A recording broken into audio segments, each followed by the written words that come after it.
Hello friends, आज की इस वीडियो में हम बात करने वाले हैं नॉमिनेशन के बारे में। नॉमिनेशन क्या है, नॉमिनी की ज़रूरत क्यों पड़ती है और नॉमिनेशन किस तरीके से किया जाता है, क्या इसके रूल्स हैं, ये सब मैं आज आपको इस वीडियो में बताने वाला हूँ। तो चलिए वीडियो की शुरुआत करते हैं। और शुरुआत करने से पहले अगर आप चैनल पर नए हैं तो चैनल को सब्सक्राइब कर दीजिए। मान लीजिए किसी व्यक्ति का किसी बैंक में अकाउंट है और उसकी अचानक मृत्यु हो जाती है। इस दशा में उसके वारिस को इस पैसे को जो उसके अकाउंट में क्लेम करने के लिए एक लीगल प्रोसीजर फॉलो करना पड़ेगा, जिसमें कि बहुत समय बर्बाद हो जाएगा।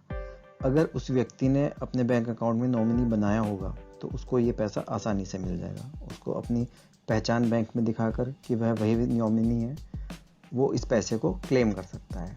अब किन अकाउंट्स में नॉमिनी बना सकते हैं और किन अकाउंट में नहीं बन सकता है, मैं आपको वो भी बता देता हूँ। सिंगल और जॉइंट अकाउंट, दोनों अकाउंट में नॉमिनी बन सकता है। जो बैंक में फिक्स डिपॉजिट होता है उसमें भी नॉमिनी बनाया जा सकता है। इसके अलावा saving account, current account, pension accounts और जो भी नॉन रेजिडेंस अकाउंट्स हैं उसमें भी नॉमिनी बनाया जा सकता है। नॉन रेजिडेंस अकाउंट्स जैसे कि NRI account, NRO, FCNR accounts इत्यादि, इन सब में भी नॉमिनी बनाया जा सकता है। इसके अलावा लोन अकाउंट में भी नॉमिनी बनाया जा सकता है।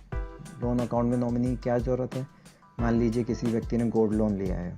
गोल्ड लोन लेने वाले व्यक्ति की मृत्यु हो जाती है, जिसमें लोन के अमाउंट भरने के बाद जिस व्यक्ति को अब वो गोल्ड वापस लेना है, अगर इस अकाउंट में पहले से नॉमिनी बना हुआ होगा तो नॉमिनी बैंक में जाएगा और पैसे जमा करके उस गोल्ड को क्लेम कर सकता है। और अगर नॉमिनी नहीं होगा तो फिर लीगल प्रोसीजर के थ्रू उसको गोल्ड क्लेम करना पड़ेगा। ये जो लीगल प्रोसीजर है ये मैं आपको किसी दूसरी वीडियो में डिटेल में समझाऊंगा। अब कुछ अकाउंट्स ऐसे भी हैं जिसमें नॉमिनेशन नहीं किया जा सकता है, जैसे कि स्टॉक कंपनीज के अकाउंट हैं, एसोसिएशंस के अकाउंट हैं, क्लब्स के अकाउंट हैं। जो भी ऑर्गेनाइजेशनल अकाउंट्स हैं इनमें नॉमिनेशन की सुविधा उपलब्ध नहीं होती है। नॉमिनेशन के केस में हमें यह भी समझना ज़रूरी है कि मेजर कौन है और माइनर कौन है। जिसकी एज 18 साल से ज़्यादा है वो मेजर है और जिसकी एज 18 साल से कम है वो माइनर है।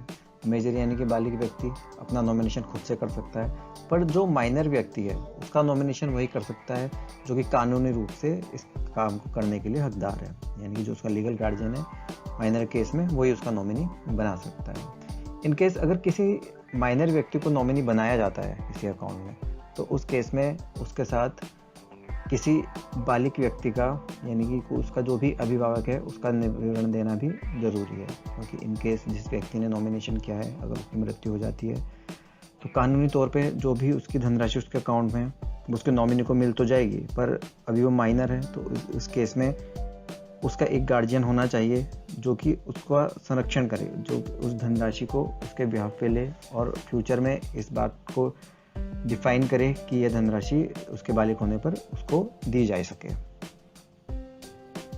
नॉमिनेशन इन लॉकर। लॉकर में नॉमिनेशन की प्रक्रिया सेविंग अकाउंट या फिर किसी अन्य अकाउंट से थोड़ी अलग है। मान लीजिए किसी एक व्यक्ति ने बैंक लॉकर किराए पर लिया है तो वो किसी एक व्यक्ति को नॉमिनी बना सकता है। जिसने भी लॉकर किराए पर लिया है उसके ना रहने पर जो उसका नॉमिनी है वह जाकर बैंक में क्लेम कर सकता है। जो भी आर्टिकल्स या जो कोई भी वस्तु उस लॉकर में उसको क्लेम कर सकता है। पर मान लीजिए दो लोगों ने मिलकर लॉकर किराए पर लिया है और वो किसी एक व्यक्ति को इस केस में नॉमिनी बना सकते हैं। दो व्यक्ति दो अलग अलग लोगों को नॉमिनी नहीं बना सकते हैं। एक लॉकर में दो नॉमिनी नहीं हो सकते हैं। अब अगर दो लोग एक साथ किसी लॉकर को ऑपरेट करते हैं और उनमें से एक व्यक्ति की मृत्यु हो जाती है तो अब जब लॉकर को ऑपरेट किया जाएगा तो जो व्यक्ति जीवित है और जो नॉमिनी है वो एक साथ उस लॉकर को ऑपरेट कर सकते हैं।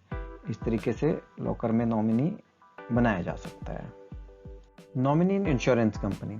इंश्योरेंस कंपनी में जो नॉमिनी बनाया जाता है इसके रूल्स कुछ अलग तरीके से हैं। मान लीजिए किसी ने कोई इंश्योरेंस पॉलिसी ली हुई है तो अपने फैमिली मेम्बर में या किसी भी क्लोज रिलेटिव को अपना नॉमिनी बना सकता है, पर एक से ज़्यादा नॉमिनी भी बना सकता है और उसमें रेशियो भी डिवाइड कर सकता है कि किसका शेयर कितना होगा। इसके अलावा सक्सेसिव नॉमिनी भी इंश्योरेंस पॉलिसी में बनाया जा सकता है। अब ये क्या है इसको समझ लेते हैं। मान लीजिए किसी व्यक्ति ने अपना इंश्योरेंस लिया, इसके बाद उसने नॉमिनी में पहला नाम अपनी वाइफ का रखा हो सकता है कि उसकी वाइफ की मृत्यु उससे पहले हो जाए। तो इस केस में क्या होगा? सक्सेसिव नॉमिनेशन में फर्स्ट वाइफ का नाम, सेकंड वो अपने किसी पुत्र या पुत्री का नाम दे सकता है। तो जो भी जीवित होगा, मान लीजिए वाइफ नहीं है तो जो उसका बेटा है उसको सेकंड नॉमिनी वो नॉमिनी बन जाएगा। अगर वो भी नहीं है तो जो थर्ड होगा वो नॉमिनी बन जाएगा। तो इस तरीके से सक्सेसिव नॉमिनेशन इंश्योरेंस पॉलिसी में किया जा सकता है। चलिए मैं आपको बता दूं कि प्रॉपर्टी में नॉमिनेशन कैसे किया जाता है। वैसे तो प्रॉपर्टी में नॉमिनेशन सेल डीड में नहीं किया जा सकता, क्योंकि जिस समय सेल डीड की जा रही होती है उस समय जो परचेज कर रहा होता है वो उसका ऑनर होता नहीं है। और अगर वो ऑनर है ही नहीं तो वो किसी चीज़ में नॉमिनी कैसे कर सकता है जिसका वो पूर्ण रूप से खुद से मालिक नहीं है। सो सेल डीड में नॉमिनेशन नहीं होता है। लेकिन जो सोसाइटीज़ बनती हैं, जैसे कि फ्लैट्स वगैरह होते हैं, उसमें नॉमिनेशन किया जा सकता है। और इन केस जिस व्यक्ति ने सोसाइटी में फ्लैट लिया है उसकी मृत्यु हो जाती है, तो जो भी वो उसमें नॉमिनी डिसाइड करता है तो नॉमिनी उसमें उस प्रॉपर्टी को बाद में क्लेम कर सकता है। और सेल डीड केस में नॉमिनेशन ना करके विल या वसीयत बनाई जाती है। अब हम बात करते हैं नॉमिनेशन इन डीमैट अकाउंट की, यानी कि डीमैट अकाउंट में नॉमिनेशन क्यों ज़रूरी है। मान लीजिए किसी व्यक्ति ने नॉमिनी नहीं बनाया है, तो इस केस में जो भी उसके डीमैट अकाउंट में सिक्योरिटी है उसको सिर्फ 5 लाख तक ही क्लेम किया जा सकता है। पहले लिमिट 1 लाख की थी।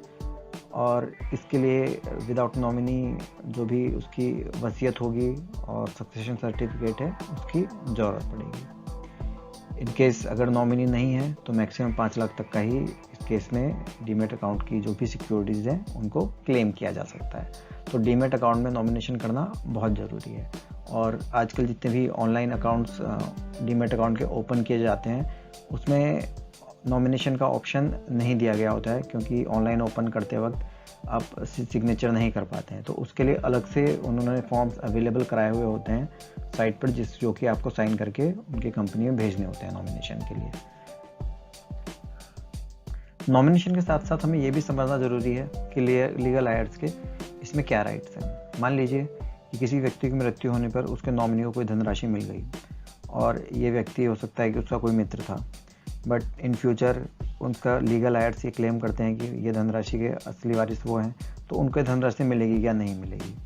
तो इस केस में जो भी लीगल हायर्स हैं एक्चुअल में असली ऑनर वही रहेंगे, यानी कि धनराशि उन्हीं को मिलेगी। तो जो भी नॉमिनी है वो सिर्फ एक ट्रस्टी की तरह से काम करता है, यानी कि उसको जो भी संपत्ति मिलती है वो सिर्फ उसका एक केयर टेकर है, ताकि ये धनराशि वो उन तक पहुंचा सके जो कि इसके लीगल हायर्स हैं। बट ईपीएफ के केस में ऐसा नहीं है। ईपीएफ के अकाउंट में, एम्प्लॉय प्रोविडेंट फंड के केस में जो भी नॉमिनी रहता है वही इसका उत्तराधिकारी रहता है। इसके अलावा बाकी सब केस में जो कोई भी लीगल हायर्स हैं एक्चुअल प्रॉपर्टी उन्हीं को ट्रांसफ़र की जाती है। तो ये थी कुछ जानकारी नॉमिनेशन के बारे में कि नॉमिनेशन क्या है और किस तरीके से आप नॉमिनी बना सकते हैं। नॉमिनी आप ऑनलाइन ऑफलाइन दोनों तरीके से बना सकते हैं। बैंक अकाउंट्स में ऑनलाइन ऑप्शन दिया रहता है जिससे कि आप नॉमिनेशन कर सकते हैं।